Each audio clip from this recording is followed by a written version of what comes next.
Matod pa sa atong unang pagbasa, kung may muingon, nakaila ako sa Dios apan wala magtuman sa iyang gisugo, bakakon kanang tawhana ug wala kaniya ang kamatuoran. So, alang-alang sa ating mga kapatid na hindi makaintindi ng Cebuano, mag-change na ako ngayon ng tema sa paghumili, pag ilagay natin sa social media. Tugunan natin ang kanilang mga hinihingi na makaintindi din sila, lalo na ang aking mga kaibigan na mga Tagalog speaking, kasi 3 taon ako na bilang pari na doon ako sa Manila nag-serbisyo. So nangayo sila, humihingi sila na sana maintindihan daw. Sabi nila, tama na yung 3 taon, Padre, na puro Cebuano ang ginawa mo, pagbigyan mo naman kami. Anyway, pagbigyan natin. At yun ang ibig sabihin ng pagsunod sa utos ng Panginoon. Ano bang utos ng Panginoon? Ialay mo ang iyong sarili para sa iyong kapwa. Huwag mong intindihin masyado ang iyong comfort zone. Komportable man ako sa salitang Cebuano. Pati kayo, di ba? Dito sa Cebu, komportable kayo sa salitang Cebuano. Pero yung pinapanood natin sa television, pag Cebuano yung movie, sasabihin natin, ay, bakya, Cebuano. Nilalait natin kaagad. Pag Tagalog, okay. Pag English, elite. Di ba? Proud tayo. Pag Korean movie, okay yan. Pag Cebuano, ay, OA, bakya. Pero pag maghumili, mag-Cebuano, okay. Pag mag-Tagalog, nako, nahirapan si Father. Nako ka, sa may tawag na to, anak, mag-hilas. Ano ba yung hilas sa Tagalog? Sige, i-research natin yan. Ay, mga sisters natin, mga kanyan, mga Tagalog rin sila. Sige, hilas ba? Hindi ko alam. Si Jose at si Mama Mary, sila yung nagiging daanan or instrumento ng kaligtasan. Pero sila rin ang instrumento sa pagbagsak ng mga tao sa Israel ayon sa prophecy ni Simeon. Kasi ito si Simeon, full guided by the Holy Spirit. Lagi siyang pinag-utusan ng Espiritu Santo at ang liwanag ng katotohanan ng Panginoon ay parang ibinigay sa kanya at pinangako ng Panginoon, gisaad sa Ginoo, nga hindi ka mamamatay hanggang makita mo in your own eyes, sa iyong sariling mga mata, ang Panginoon. Kamo, gisaaran ba mo sa Ginoo? May pangako ba ang Panginoon sa inyo ngayon? Anong pangako ng Panginoon? Na makita ninyo sa sarili ninyong mga mata, na makita ko sa sarili kong mga mata ang kaligtasan sa sangkatauhan, ang kaluwasan sa katauhan. Nakita na ninyo? Sige, lingian na imong tupad. Tanungin mo yung katabi mo. Tanungin mo, nakita mo na ba ang kaligtasan mo? Nakita na nimo imong kaluwasan? Oy, usually hindi natin nakita. Anong nakita natin at hinahanap natin palagi? Ang pera, ang ating comfort, ang ating pleasures in life. Ang hinahanap natin, bahay at lupa, sasakyan. Ito ba ang kaligtasan? Sa tingin ko hindi. Ano ito? Mga hadlang sa kaligtasan, mga sagabal sa ating buhay. So yung maraming mga bahay, malaki yung pera, amount ng pera, maraming mga sasakyan, sila yung mga tao na ang daming inaalala sa buhay, iniintindi, or anong tawag niyan? Mga kuan ba, mga pressures in life. At tingnan mo yung tao na simple ang mukha. Yung wala bang binabago masyado sa kanyang mukha, sa kanyang sarili. Simple. Parang relax siya. Tingnan mo yung tao na ang daming mga ginagawa sa buhay niya, mula sa buhok hanggang sa paa, yung mga kuko, binabago-bago. Ang dami niyang iniintindi at minumonitor ba? Sige na itong monitor hanggang hindi na tayo mapalagay. Marami na tayong concerns, mga worries in life. At yun ang pinapakita ni Mama Mary at ni Saint Joseph. Anong ginawa nila? The only treasures, ang nag-iisang kayamanan na minamahal nila sa buhay, ang kanilang anak na si Jesus. Pumunta sila sa templo at inalay nila sa Panginoon ang nag-iisa nilang anak. Tulad rin ni Abraham. Di ba si Abraham? Ang nag-iisa nilang anak na si Isaac, nung inutos ng Panginoon, ialay mo yan sa akin, dinala niya at inalay. Inahandog sa Panginoon, patayin at sunugin. O kayo, ialay ba ninyo sa Panginoon yung pera na dala ninyo ngayon? Yung pera lang muna nasa bulusan ninyo ba, ialay ba ninyo sa Panginoon? Sige. Iba, walang sagot.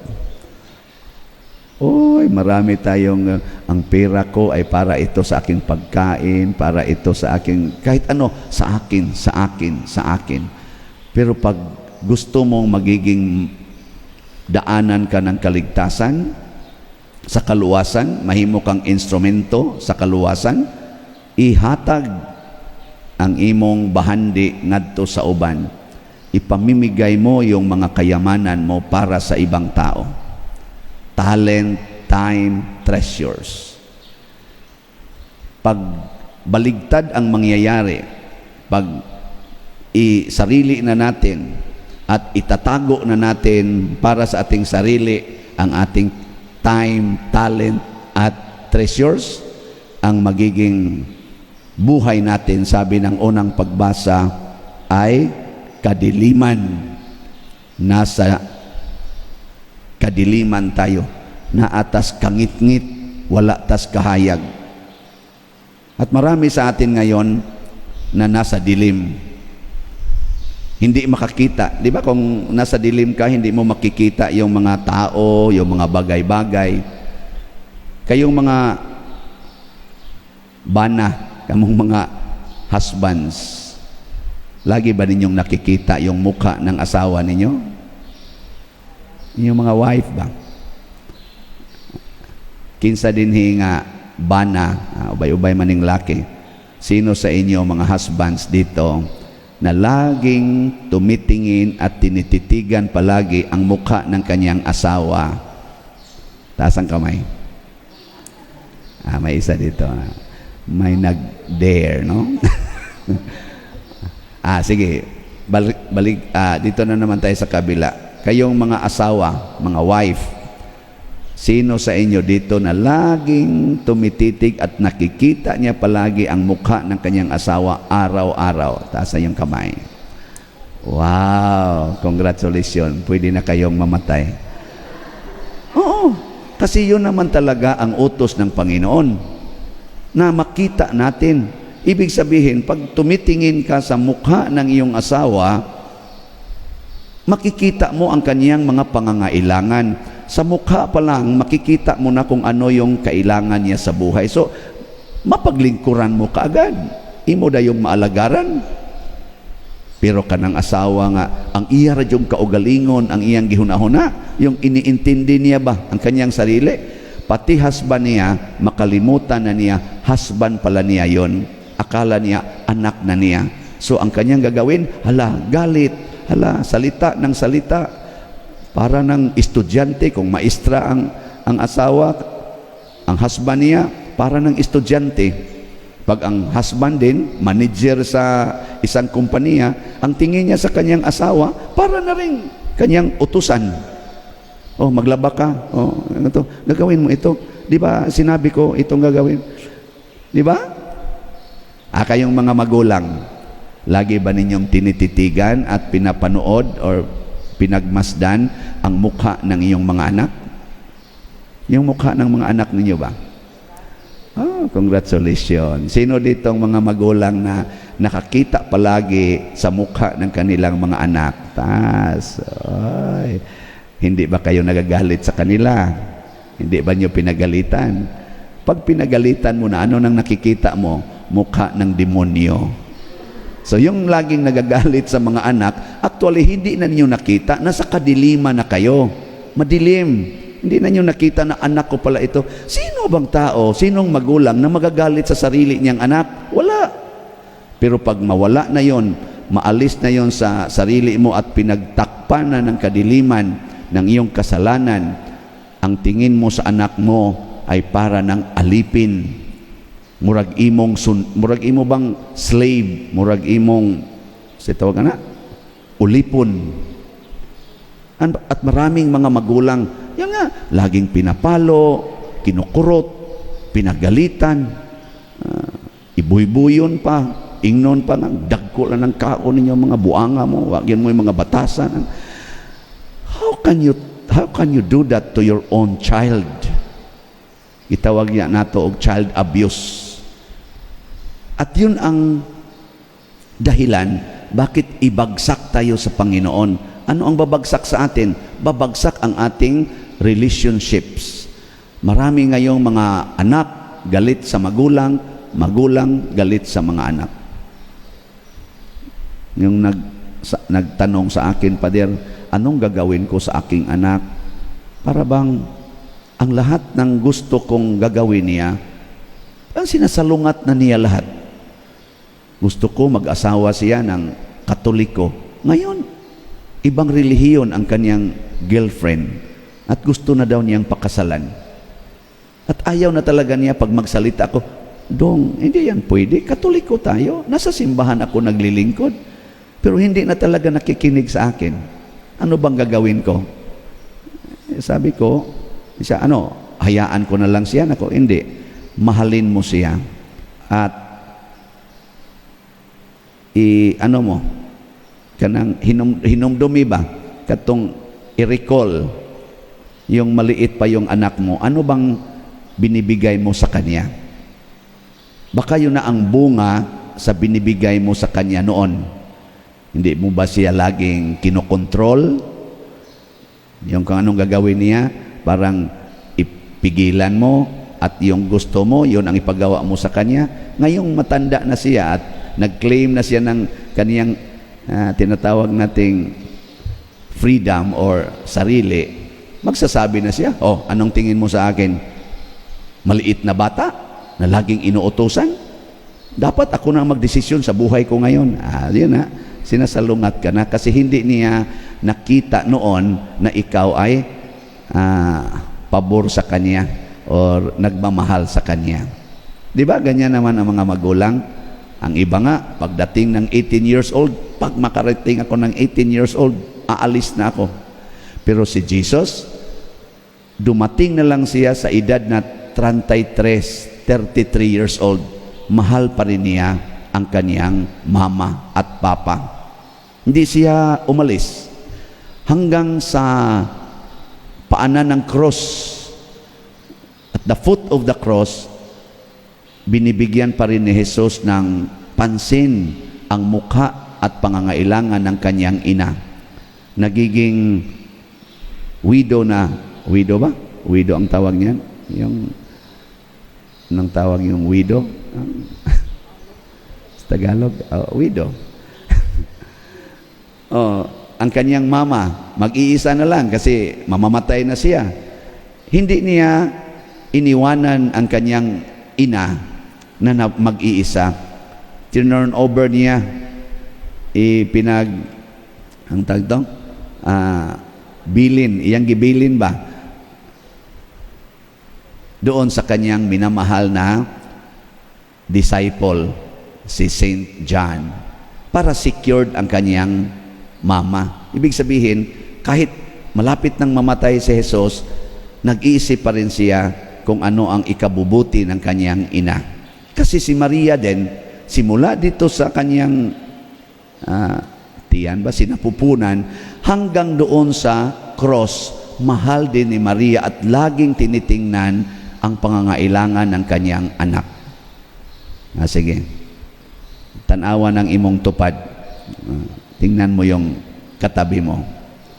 Tatanungin mo siya, anong maipaglilingkod ko sa iyo? Unsa may akong ikatabang nimo? Dahil ka na ba? Ingna ka na ba? Suway ba? Anong maipaglilingkod ko sa iyo? Kay kuwang mantaana, ang atong tanaw sa atong isig katao, unsay imong makuha nga rin ako?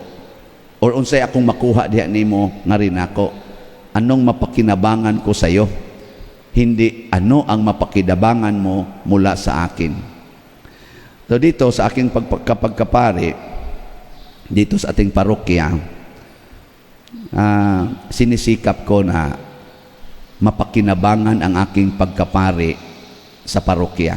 Iwan ko kung nakuha ninyo, nakita ninyo. Kita ninyo, hindi?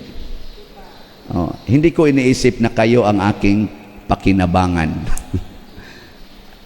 Yun nga, nagbibinta tayo dito ng mga slots. Bakit? Ako lang ang makapagbinta niyan para sa ating projects. Ang tanong sa akin, Father, bakit lagi kang nagbinta ng slots? Para ito sa parokya. Hindi ito para sa inyo, para sa parokya, sa buong parokya. So yung pinagbibigay natin ng mga 5 kilo packed rice doon sa ating mga kapatid na mga mahihirap, around mga 3,000 families, ano yon? Galing sa inyo. Kasi bumibili kayo ng mga slots natin sa ikhak, yung edad ko halad alang sa kabos. Pero para yun sa parokya, hindi para sa akin. So ginamit ko yung aking pagkapari para sa parokya. At dahil kayo ang nag-comprise ng parokya, mga territorial at saka mga online parishioners, di napakinabangan nating lahat ang aking pagkapari. Pati rin ako, nakapakinabang din. Napahimuslan sa nako ang akong pagkapari. Okay, makakuha mo sa akong kulikta, mayroon din akong kulikta, konti-konti ba? Pero sa pagkapari ko yan. Ayun nga, patuloy ko pa rin ibibinta ko sa inyo ang ating mga slots. Kahapon, ang ating nabinta or nahalin na slot sa DOPS, niabot na og 15,931 slots. Pakpak. Dako na gyud. Niya nga to sang special slot ang ikhak para sa yung binibigay natin sa mga mahihirap at ginastos natin sa ating mga expenses for Christmas dito sa parokya. Umabot na ng 18,415 slots ang ating nahalin. Di ba? Salamat kayo. Pero meron pang 1,585 slots. Kunti na lang. Tag 100 per slot.